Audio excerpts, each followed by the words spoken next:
What's good, family? In this video, I'm going to teach you what not to do with a brand new client so that you don't fumble an $8,000 bag just like I did. Let's get into it. All right, so you heard that right, y'all. Back in 2023, I had a brand new client that I found online, and they ended up spending about $8,100 with me to do photo and video over the course of 2 days. Actually, correction, it was actually only video. They wanted me to produce one recap video, and then at the back of the room, they wanted a 2-camera setup, one wide and one tight, and they wanted me to record about 6 presentations that were going to be happening at this small conference. Y'all, this was one of my biggest bags at that point in my career, and it was still in that first year of me learning video. So I was like, man, like, this is great. This is a solid bag.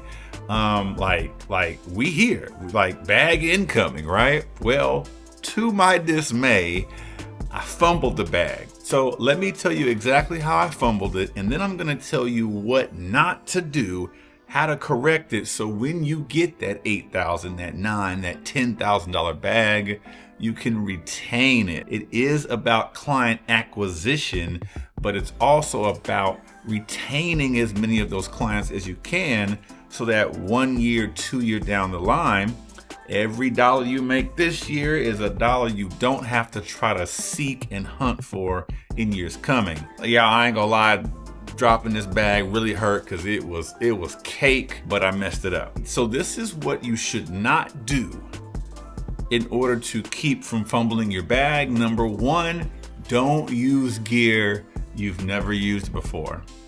Now, here's the thing. If there's like a lens you want to use, I mean, lenses are pretty straightforward, right? You point, you shoot. That's cool. If you want to use like a tripod or, potentially a light, I think that's pretty straightforward. But the reason I fumbled this bag is because I rented some Sony camcorders, and in retrospect, me even saying it sounds dumb, right? But at this point, I actually didn't own an FX30, and I believe I owned one A7 IV, right? And so instead of just renting some more A7 IVs, something in my brain just randomly told me, hey, why don't you rent some camcorders? And I was like, let's do it. I rented these camcorders, y'all. I put these things at the back of the room. I mean, the focus was good, all that good stuff, but y'all, that footage was so grainy, so raggedy, so noisy, so dated. The videos just looked horrible, okay? So number 1, guys, what you should not do to fumble a bag is try out new gear. Try out new gear that you've never used. You don't know anyone who has used it, and there's really no way for you to practice or emulate what the circumstances might be on site. So you're kind of walking in to a new space, and you haven't really battle tested this gear. If you're gonna rent a camera for a new job or a new gig, if it is something you haven't used and you're quite unfamiliar with, man, if you don't test that gear, try it out on something, record something, really see if you can actually use this and keep the bag rolling. Or just rent what you already own, just rent some extra bodies. In retrospect, because I was second guessing myself, what I should have done was just rent 2 more A7 IVs, put those at the back of the room, and then use my A7 IV that I currently owned and use that to shoot video. But I didn't. Like I said, I second guessed myself. Well, if I rent 2 camera bodies, now I gotta rent 2 more lenses, and I guess you could say I was being a little cheap, right? I didn't want to spend the extra money to get 2 lenses, and so it's like, hey, a camcorder is an all-in-one. Now, granted, the camcorder shot 4K, so when I saw that, I'm like, okay, well, I mean, this shoots 4K, the A7 IV shoots 4K, it should be pretty comparable. Wrong, okay? When you are renting new gear and you haven't quite put it through its paces, you really are like out, like you have burned your bridges. It's like, let's see what happens. Now, I didn't look at it like that then, but oh, now there is no way on earth I would rent some gear I have not used or at least had an opportunity to test, okay? So do not use gear you have not used, specifically cameras, okay? Now, the second thing you should not do is skimp on purchases that you have been advised to make by people who are doing what you're already doing, okay? What do I mean by that? A buddy of mine, he advised me, hey, if you want to do video, you need a way to get audio, right? If someone's doing a presentation or a keynote speech, you have to be able to have a way to record and get that audio soundtrack, right? Well, your boy had a DJI mic, the first version. And so I'm thinking, hey, this is good enough, right? And he told me no. He's like, you need like a Zoom H4, you know, something on that level, right? An actual audio recorder, not just a run and gun type mic.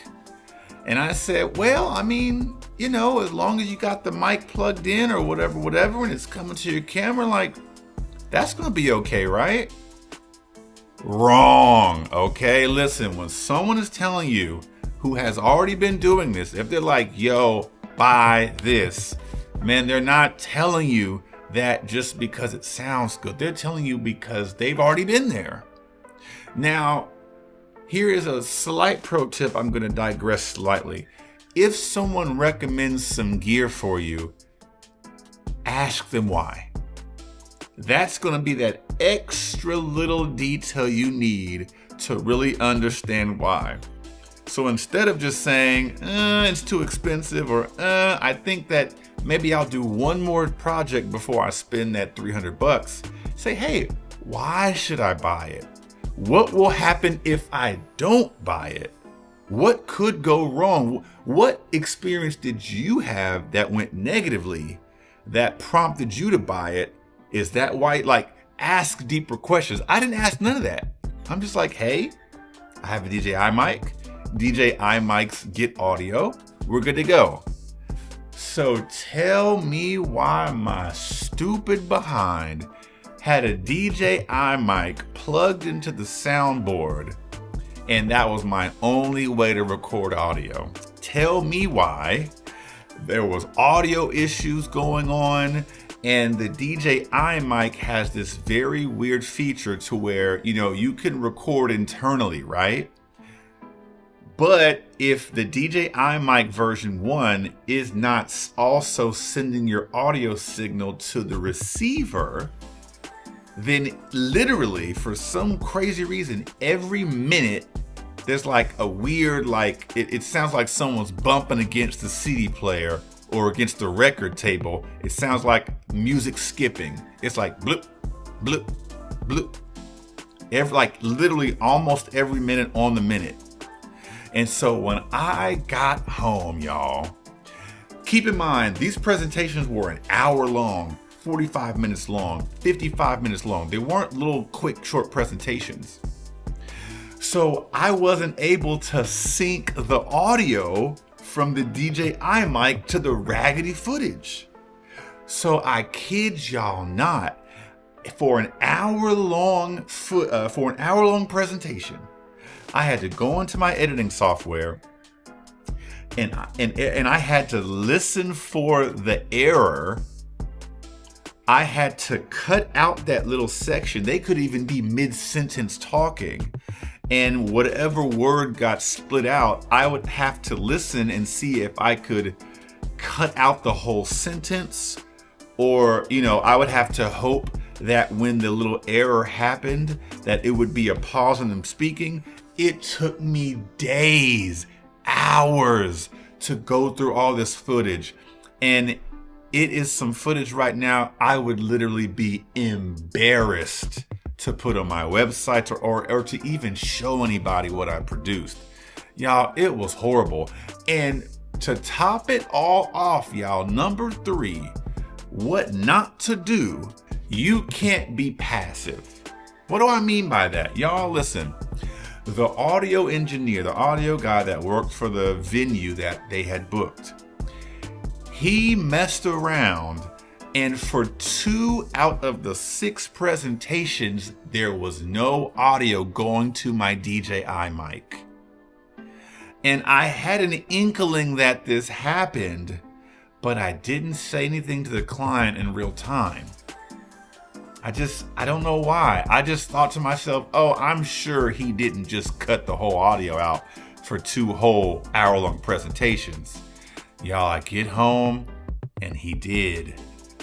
But because I didn't say anything, when it came time to deliver, they were like, hey, what about these 2 presentations? I was like, unfortunately, because of the audio, there was an error. I did not get audio for 2 out of the 6 presentations you paid me for. Most photographers, when they're trying to grow and scale their corporate photo and video business, man, they hit a glass ceiling. Either they're not booking the clients they want, or the clients they do book, they're at a low price point. If you are tired of spinning your wheels, if you're tired of bumping your head against the wall, make sure you click below and book your corporate ready strategy session. We're gonna hit 5 key areas of your business that you need to refine. And at the end of the call, I'm gonna give you a blueprint on how to navigate the next 90 days and get you your first bag. I get it, okay? I know you're tired of the mini sessions, right? I know you're tired of the maternity shoots. I get it. I'm gonna help you get to that corporate bag, okay? So if you're serious, if you want to level up, make sure you click below and book your corporate strategy session. I'll see you there. Let's get it. Because I wasn't proactively problem solving like in real time, like, hey client, just so you know, I don't think I got audio from the last 2 presentations. It wasn't my fault, but I think that there's something janky going on with the sound guy. And that's not throwing him under the bus. That's letting the client know, hey, you paid me to do a service, but I believe someone else has prohibited me from delivering that service to you. I just want you to know in real time, right? So I wasn't proactive enough. So imagine this is the perfect storm, the triple threat of janky. I deliver horrible footage, grainy, super noisy, horrible audio with skips and jumps and very rough, abrupt jump cuts, and I'm missing 2 out of 6 presentations. Or was it 8? Either way, I'm missing 2 whole hour-long presentations. Remember, for events like these, people can sometimes fly in from all over the state, the city, the country, even the world. So you never know the importance of these events when they have all these major players in their industry or niche in one room. And that is why you get the bag, because your job is to ensure that whatever they're saying, whatever they're doing, whatever's happening, whatever's important, whatever they're going to repurpose, whatever they've promised to their attendees, their speakers, and their sponsors, it all goes through you. That's why you get paid top dollar. But if you show up and you're using gear you haven't used before, you're disregarding the wise counsel of people who have come before you, and you're not acting proactively in the moment, y'all, then just like me, you're going to fumble an $8,000 bag. I delivered all the stuff to the client like a month later, right? I talk about 2-week delivery. It took me a month to get all these videos back to them just because it was so hard to edit all that janky footage and audio. They're like, man, can you make it more contrasty? I was like, no, I can't. The audio sounds a little rough. Can you smooth it over? I don't know how to. And the piece de resistance. Hey, what happened to these presentations? Unfortunately, there is no audio for those 2 presentations. And then after I said that, y'all, they ghosted me. Like, they went ghost. I felt so horrible. A week later, I'm emailing them back. Hey, listen, y'all, I feel so bad. Like, this has never happened before. Please let me know how I can make this right, how I can correct it, how I can make it up to you, how I can demonstrate that, you really can trust me. I was like, whatever your next event is, if it's next month, next year, I was like, I'll do it at a 70% discount. I was like, I'll even do it for free, just to show you that, you know, this wasn't done on purpose. Like, I'm not just out here trying to take your money and, you know, purposely, intentionally deliver a bad product. Nothing, y'all. They just vanished into the wind, and they took their $8,000 with them. And this is why I tell you guys, you need to be ready. Brief aside, this is why you got to be ready. Some people think, well, clients who have this type of money, they already have somebody. No, they don't. Because they didn't have anybody when they came to me, and I fumbled the bag, so now they're out there on the hunt, and I'm sure that there's somebody out there, hopefully it was you, who bagged this client with this budget, looking to capture a simple recap video and some presentations. Now, a few final details. Number one, I also captured a recap video. Recap video was solid. Not even gonna front. It was about a 2-minute recap video. That was great. And the second thing is that at the end of the event, of course, before they got the footage, yo, they were already telling me, yo, like, we enjoy working with you. Your personality's on point. Like, your creativity. They had questions and suggestions for me. Like, hey, should we do this? Should we do that? I had answers for them.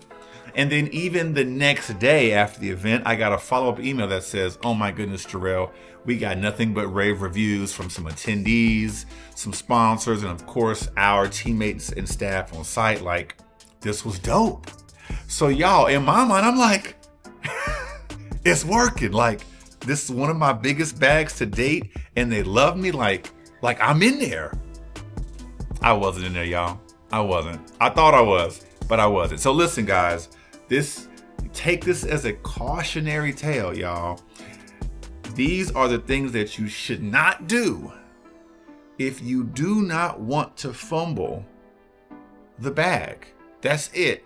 It's about getting the bag, but once you get it, can you keep it? On this channel, like, I'm all about trying to help you get it, right? You can have it if you can get it, but step 2, man, you gotta learn how to keep it. And so, y'all, I know I talk a lot about getting to the bag, but man, I also gotta tell you guys where I fumble. It's real, and I mean, come on now. Like, what's worse than dropping an $8,000 bag? Like, what's worse than someone saying, here's $8,000, and you say, oh, thanks, take it right back. Like, oh, I hate it, y'all. I hate it. I hate it. I hate it for me. All right, so anyway, y'all, thanks for watching this video. Listen, my name's Corporate JT. My goal is to help you grow and scale your corporate photo and video business, and to help you not fumble the bag. If you're looking for content that's going to help take you to that next level, I hope you know you are in the right place. Make sure you like, share, and subscribe. And as always, guys, I'm going to catch you guys in the next video. Let's not get the bag, y'all. Let's keep the bag, all right? I'm out.